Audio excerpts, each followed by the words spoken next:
So my ICSE students, how are you all?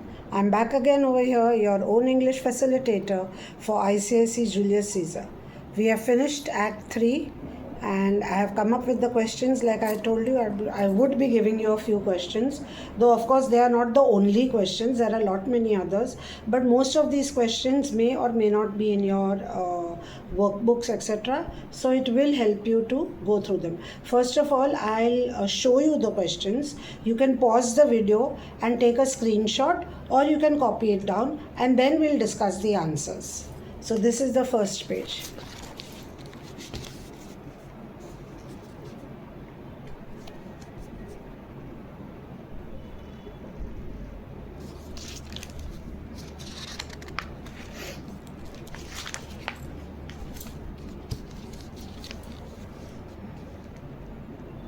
This is the second page. Okay, so I have just set out two types of questions at the moment, which are answer precisely the following questions. Now please remember that these questions are based on the entire act. It is not just one particular scene. Like you can see, I've written on the top, these are questions for Act 3, Scene 1, Scene 2 and Scene 3 based on the ICSE textbook Julius Caesar, which is your textbook. Okay. Now the first thing is you have to answer precisely the following questions. This can be asked to you, the question can be asked to you in any manner, but you should understand that they expect either one word or one sentence answers, and most of these answers could come as your MCQs. Some of them could be even made into an MCQ, so you can answer accordingly. Okay, so we'll begin with the first question. The first question is, name the date and place of the opening scene. Obviously it is scene 1. Very easy. In front of the Capitol, and the date is the Ides of March. Who enters in scene 1 of Act 3? Give all the names of the characters. Now this is slightly tricky. You have to name all the conspirators that are entered over here, so, and everybody who enters. So we begin with Julius Caesar, Brutus, Cassius, Casca, Decius, Metellus, Trebonius, Cinna, Ligarius, Mark Antony, Lepidus, Popilius, Publius and others. Julius Caesar, Brutus, Cassius, Casca, Decius, Metellus, Trebonius, Cinna, Ligarius, Mark Antony, Lepidus, Popilius, Publius and others. Question 3.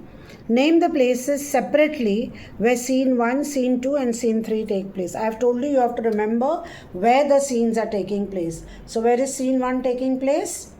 In front of the Capitol. Scene 2, Rome, the Forum. Please write Rome, the Forum. Scene 3, Rome, a street. Next question. What is Julius Caesar's first remark in scene 1 and to whom is it made? Do you recollect? Yeah, his first remark is that the Ides of March have come. Please put it in inverted commas. The first remark made by Julius Caesar, or the first statement that he makes in scene 1 is the Ides of March have come. And to whom does he make it? He makes it to the soothsayer. And what is the next part of the question?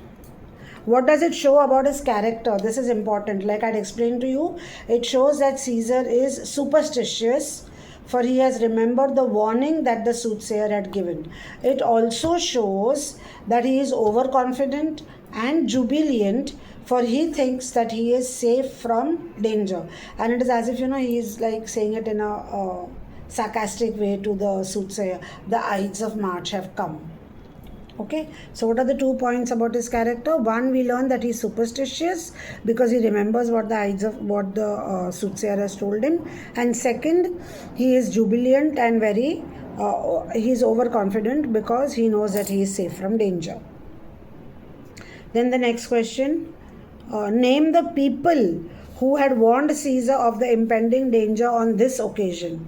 So who are the people who had warned him about? This occasion means the Ides of March. Who are the people who had warned him? First, of course, was the soothsayer. So you write over there, soothsayer, who warns him when? In Act 1, Scene 1.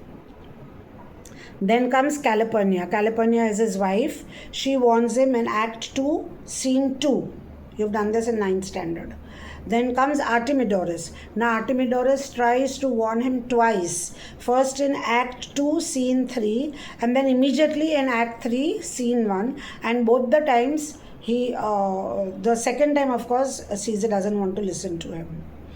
Then we have mention in brief the tasks assigned to the following people just before the action of assassinating Julius Caesar. So what were the tasks given to these conspirators just before they performed the act of the assassination of Julius Caesar? So first of all, Casca. What was the task given to Casca?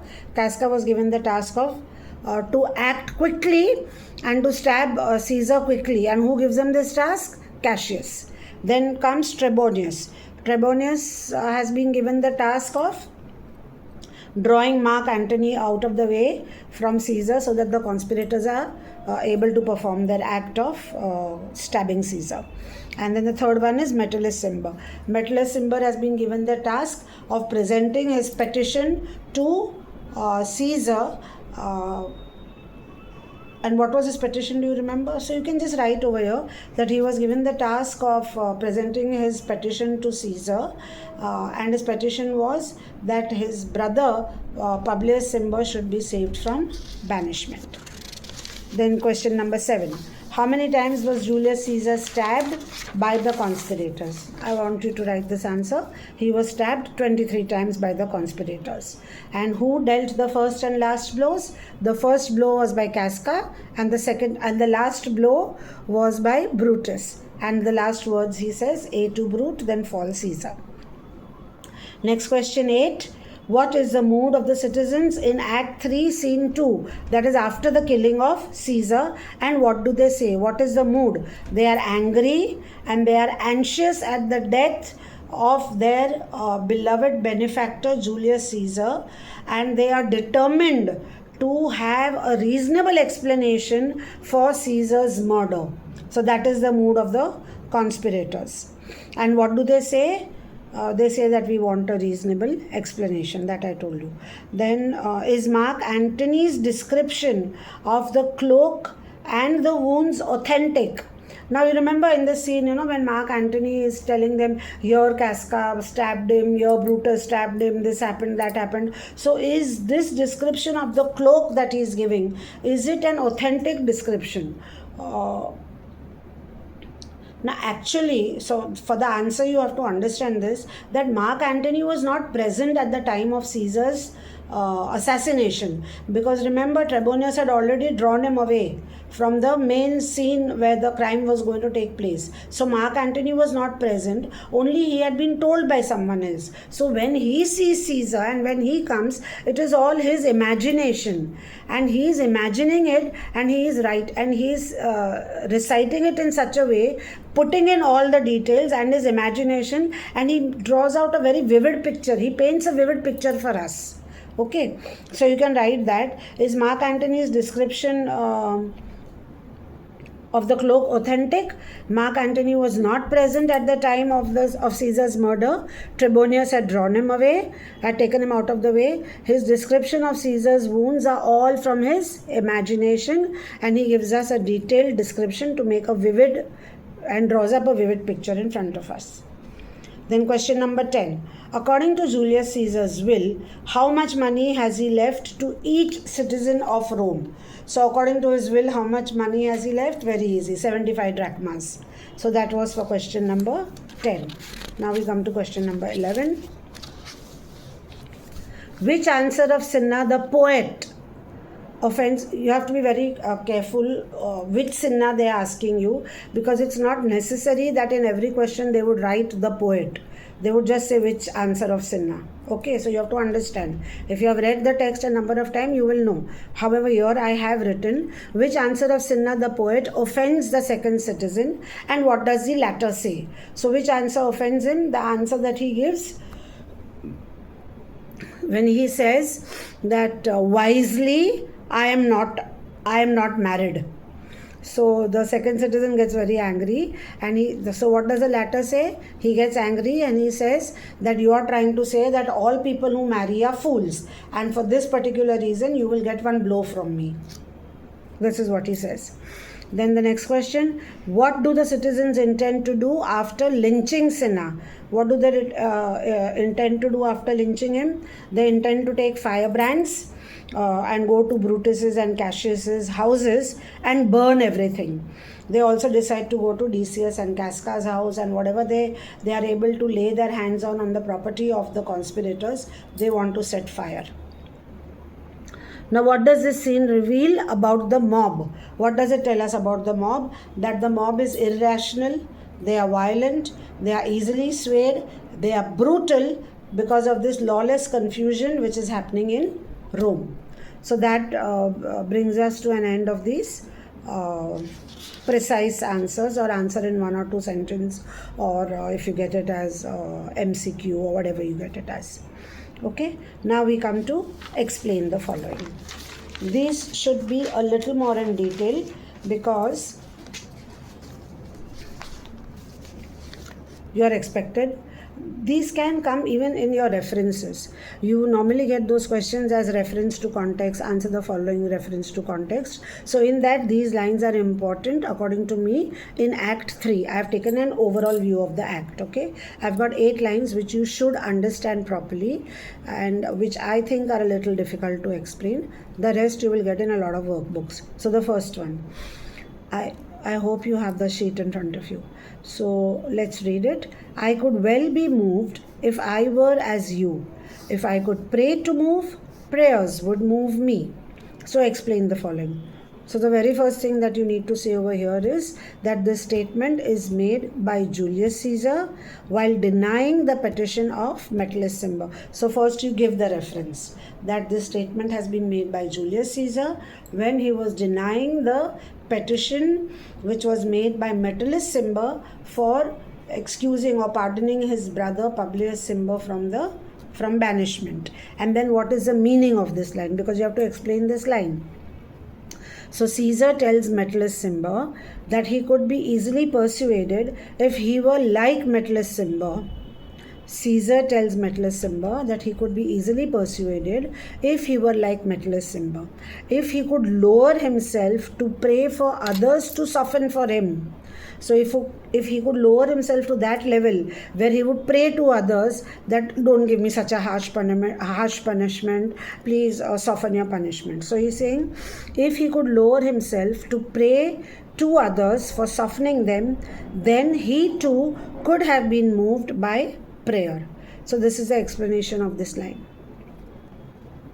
Then we come to second one. What is Olympus? I have told you this when I was explaining to you. Olympus was a mountain in Greece, and in Greek mythology it was the seat of all the gods.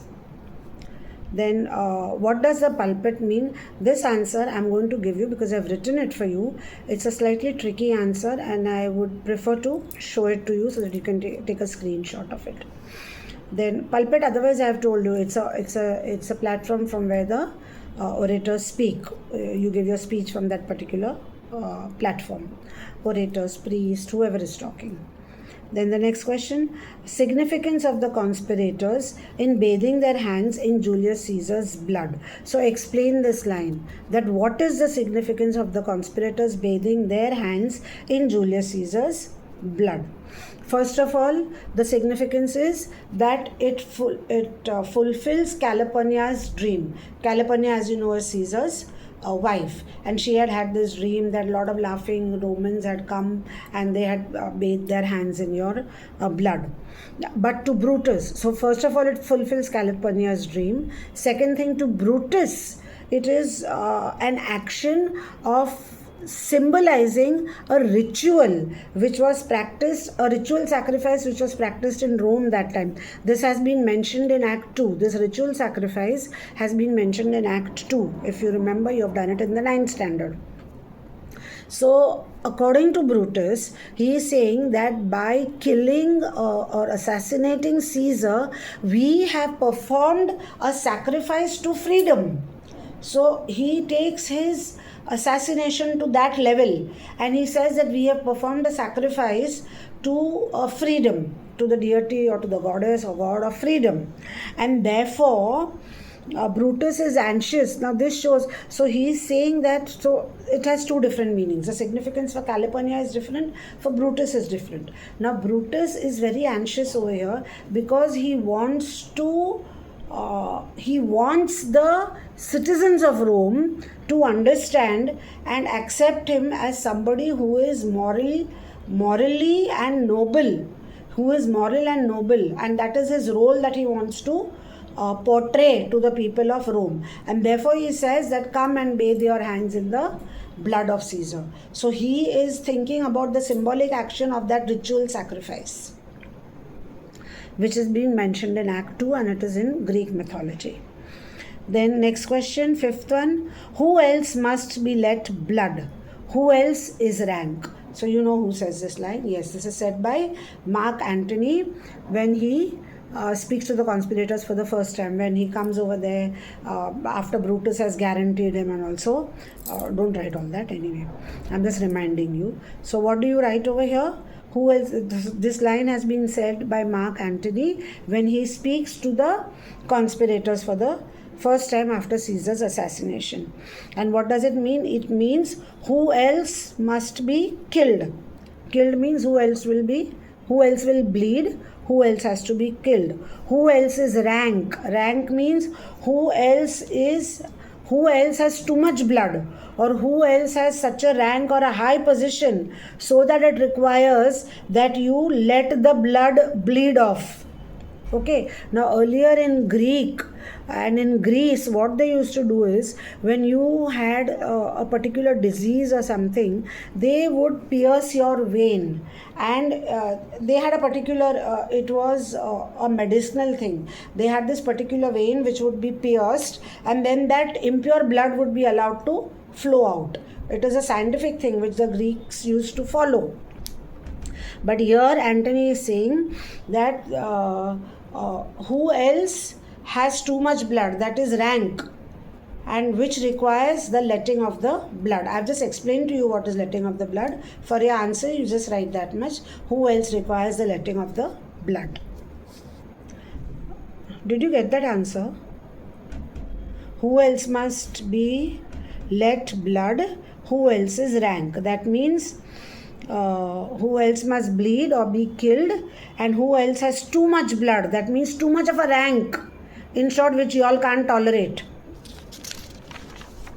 Next one, here was thou bade, brave heart, H-A-R-T. So here was thou, bade means yes, bade, you remember, is first of all, you have to first tell that this particular line has been spoken by Mark Antony when he sees Caesar's corpse. And then he's addressing Caesar's corpse, and he's saying that here you were surrounded, you were brought to a halt, and by the hounds, by the wild dogs, so that your hunters could kill you. So that is the meaning of this line. He is saying Caesar was brought to a halt. That means in brackets you write bade. Caesar was brought to a halt, just as a brave stag means a brave hart. It's given over here, no? Brave heart. So you write that Caesar was here brought to a halt. That means bade. Just as a brave hart, that means a stag, is brought to a last desperate stand by the hounds before it is killed by the hunters. There is a pun on the, you can write this, that there is a pun on the word hart over here. Hart means a stag also, and hart means your heart also. Okay. Then the next question. And this indeed, O world, the heart of this. This line is also said by Mark Antony when he is addressing Caesar's corpse, and he is telling that Caesar was the very life and soul of the worldwide empire of Rome. Caesar was the heart and soul of the worldwide empire of Rome. And what a heart is to a body, Caesar was to Rome. So Caesar was so much loved by the people, by the commoners of Rome. The world was a woodland, means a forest. So the world was a forest, the world was a woodland where the heart, meaning Caesar, used to roam freely. Then we come to the last question over here. That is question number 8. Thou art the ruins of the noblest man that ever lived in the tides of time. So here again he is addressing Caesar's corpse, and he's saying, thou art the ruins. Ruins means the remains of a building, like as if Caesar was a great building which is now in ruins. And tides of time over here is a metaphor where the time has been referred to to the flow of the sea. Just as a sea has high tide, low tide, similarly he is saying that has ever lived in the tides of time. So tides of time is a metaphor referring to the ebb and flow of the sea. So the times of and the currents of history come and go just as a tide rises and falls freely. So similarly the tides of history also come and go. Okay, and you are the ruins, you are of the noblest man, means building. Now I'll give you that question 3, answer 3. If you could just take it down.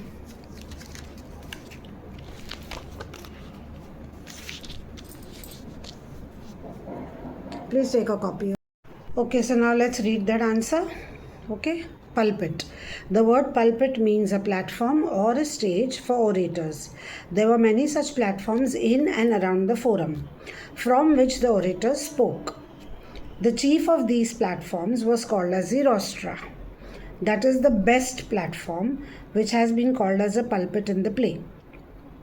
Julius Caesar had rebuilt the rostra just before his assassination. The rostra was 80 feet long and was one on which he refused the crown offered by Mark Antony in Act 1, Scene 2. So, this is my first session of the question answers with you all, and I hope that you will be able to answer if you read your text properly along with all the meanings and whatever meanings your teacher has given you, whatever you have learned from my videos, and if you see them 2 or 3 times, I think it will be easy for you to even memorize most of the answers. And like I've told you children, the more you read your text in small pieces, it will be better for you to remember them, so that at the end of the exams you don't have to do a full chunk together. Okay, and in case there is any problem, please do let me know. If you put in your comments for this particular module, for this particular lesson of question answers, then maybe in the next question answer session which I'm going to have with you for long answers and answer in detail, etc., I would be able to answer them there itself, so that we know that you are clear with Act 3. So I think that's all for the day, and I wish you all the best. Please study.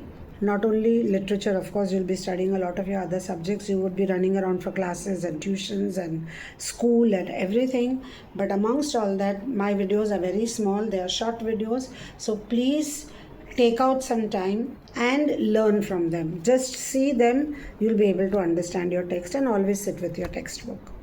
Okay, children? So bye. Here's wishing you all a very good learning time.